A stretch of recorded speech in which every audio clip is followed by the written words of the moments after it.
Well, hi everybody, this is Steve, D9 Games. This is D9 on the 9s. A little bit early, but I'm getting it ready for the June 9th Enlightened Grove, Volume 1, Issue 3. So a little status and an update with our game. As you know, the prototype is done. We're working on the actual hard copy book, full Monty color, cleaned up, and ready to kick. So we're working on that. Started doing the typing today, and we're looking forward to getting with our artist, James Richard, see if he can whip up some more awesome art for us. And in time, we'll get this put together. So we're gaming. I'm GMing 2 nights now, Tuesday night in Tustin Still, and then Kingslayer on Wednesday afternoon. We've got 6 players on Wednesday now, and they are right around level 5. So it's pretty cool. For a little while there, we were gaining a new player every week. I'm guessing we've been playing about 7 or 8 weeks now. I'm not 100% sure. A couple weeks over at Paper Hero Games, and then the last 4, maybe 5 at Kingslayer. Again, Kingslayer is awesome. If you haven't been there yet, you're in the Orange County area, go to Kingslayer Games in Fountain Valley. And I think they have 2 more locations in the South County. Tuesday night, little summary. They made some better allegiance with the Fomorian, so they've strengthened their bond there. And they actually went in, I thought they went in over their head, but they came out victorious, of course, like all parties typically do, going into Hoden Bay, which had been overrun with the Romans and the vampires, and they've taken the city back. So Tuesday, they're close to level 11 if they're not level 9 if they're not level 9. So that's not out of the question for them to take over a city, but it was pretty awesome to see them just press on and take over, overwhelming the Romans and vampires that had taken over and stationed themselves there in Hoden Bay. So they've really progressed. They're ahead of the game. Going into the off season, they're going to be with plenty of pop under their belt. They still have the artifact. I don't know if they're quite sure what's the status of that. That's something that they might be attracting some attention with. I won't go into too much details because that's part of the, there would be a spoiler there if somebody's watching with that artifact. So that's Tuesday, level 9. Wednesday, level 5. An enlightenment. A new enlightenment for the month was Jim's character on Wednesday enlightened his identifying magic item. So he 9-9'd looking at one of the loots that they found at, in this place here, this scene where you see the manticore that they're battling. Prior to this section, there was a treasure trove in the bottom of a pool of water guarded by a tentacle beast, and they were able to retrieve quite a few items and identifying the magic shield. Jim's character Razuli enlightened on identifying magic item. As far as a new creature or foe, I don't really have a new one this time, so I'm going to jump over and talk about the new faction though. The Order of the Silver Dawn. The Order of the Silver Dawn is a faction that is mostly paladin type or cleric type priests. They are anti-magic, anti-fae, no mercy type of divine unit.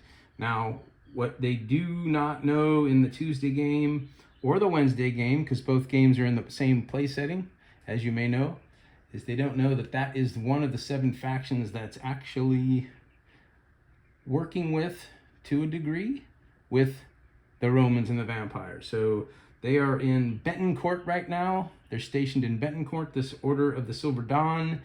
They are persecuting mages. Some of the tips and hints, both parties have come across a caravan of citizens, Celts, mages, a combination of both, that were heading into Timber Sprout as a safe haven. As you know, Timber Sprout has, for many hundred years, been blessed by the elves. Elves have said, do not mess with Timber Sprout. A couple of encounter ideas. The one you see here is the Manticore, the Cave, and the Cubs. So as the players following a treasure map delve themselves into this ancient elven cairn, crypt, tomb, a ghostly elven figure spun the tale of how defiled the tomb and the crypt were. The player characters decided to put things back together as small manticore cubs were digging their way through a wall that they had been digging for a while as their mother was gone, catching some food for dinner, which happened to be a Corrigan fisherman, get to in a moment. But the little cubs were attracted to the medal that the team, the heroes, had on their person, and they dug themselves through the wall. Now, they put one and one together and decided this was creatures that didn't need to live, so they actually attacked the cubs almost down to their last leg. The mother came through. They did win the battle, scavenged leather manticore wing slabs, steel spikes, and the little sockets that the spikes came out of. They were able to gather 2 that they might be able to use for magical purposes in the future. Now, they did heal up the cubs. They were able to save the Corrigan fisherman who'd been being prepared for dinner in the cave just beyond the tomb wall here, and finding out that not only is the Corrigan Belvedere a fisherman, but he is a bard, so he's able to talk his way into the heroes escorting him back home. Now, they were on the fence if they were going to head out of here or continue deeper into the underground, and the Corrigan was up front with them, telling them that it's very dangerous. They were in goblin territory on this side of the underground waterway, but he would do his best to help them get back to the safe side. So where we pick up next week is going to be in the waterway, crossing and going to the safe side. They did battle at the base of this cliff, 80 feet down. They were able to traverse and battle some goblins. I think there were 5 or 6 goblins and their mounts. So the battles weren't very difficult. This group's moving up in level. They're about level 5, like I mentioned. So it might be time to turn the dial up a little bit with these heroes. We did, however, have, and I think last Enlightened Grove we had one character death, which was Sue's character Iris, who was brought back from the ancient elven blood of Kethri, which was gifted to him, and he was saving it for Mabon. However, Iris was able to take advantage of that and join the group again.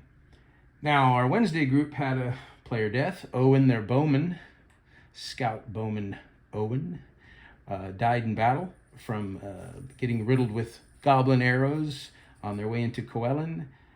And dead. No longer. They buried his remains. They made arrangements to build a statue in his honor. And our new character on Wednesday is, and the name is elusive to me, I think Fengol. He's an elven stalker, which leads me to the next thing, new character idea. We've decided as the race elf would be the first non-human or non-Celt character on the Wednesday group. He wanted to build a custom class, which we highly recommend and encourage. So it's a rogue type with a touch of assassin. He's building a stalker. So he's an elf.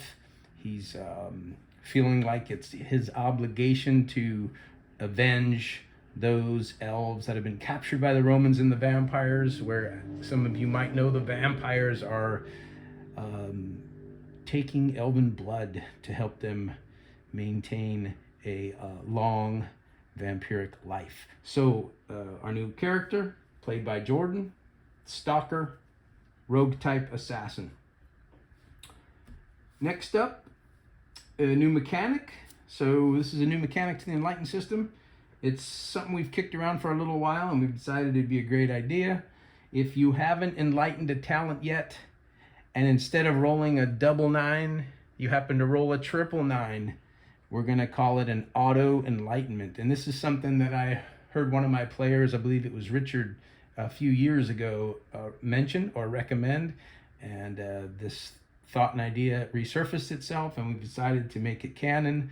If you 999 a talent, it hasn't been enlightened yet, it's an auto enlightenment. So you automatically gain the talent, no off season needed. So when you do enter the off season, you can work on something else. You've already iced this new enlightenment.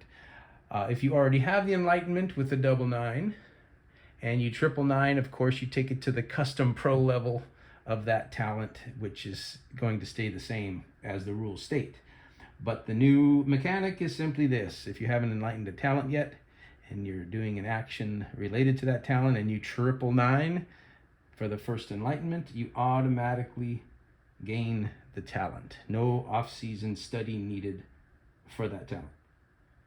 A couple of hot topics here.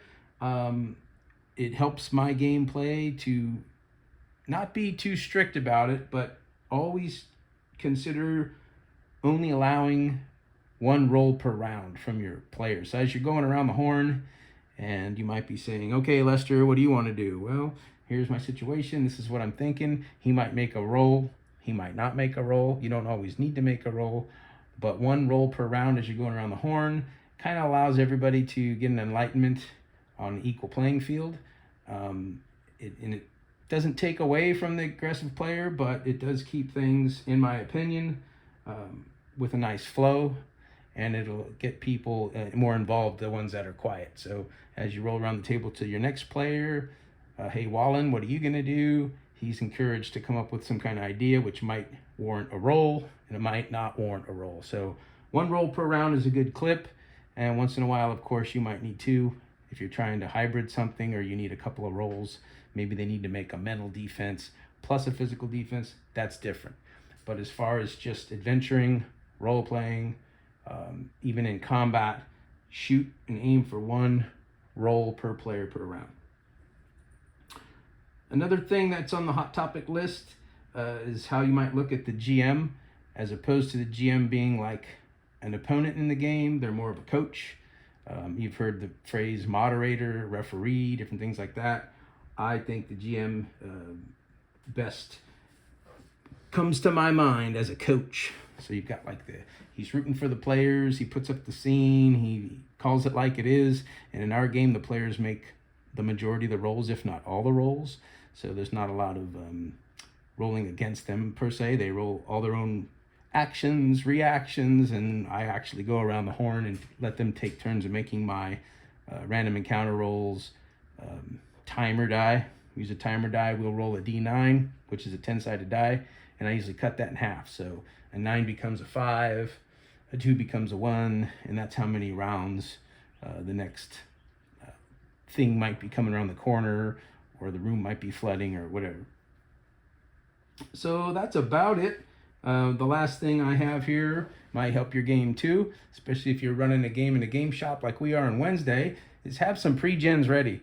You might have somebody come over to the game, they're interested, you guys are having fun, there's some excitement, some dice rolls, people are hooting and hollering. Have a couple of pre-gens ready and say, hey, have a seat, you can play the bard, or have a seat, you can play a fighter, or give them a choice. Have whatever pre-gens you have whipped up, and they can sit down, they can look at something, they can get in on the action. Hand them some dice, gets around to their turn, they see the situation, how do you want to ad lib or add to this? They might be like kind of an NPC, but they have a pre-gen and they might want to join the game. Again, on our Wednesday game, we've been adding about 1 player a week, so we're up to 6 right now, and it's basically full. But if somebody's watching and wants to jump in on the action, or you might have somebody missing that week like we did yesterday, we had one of our players out, would have been a good time for somebody to join the action. So that's it for the issue 3, volume 1, D9's on the 9, Enlightened Grove. Thanks for tuning in, and if you have any questions, comments, throw them into the comment section. And until next time, everybody, peace.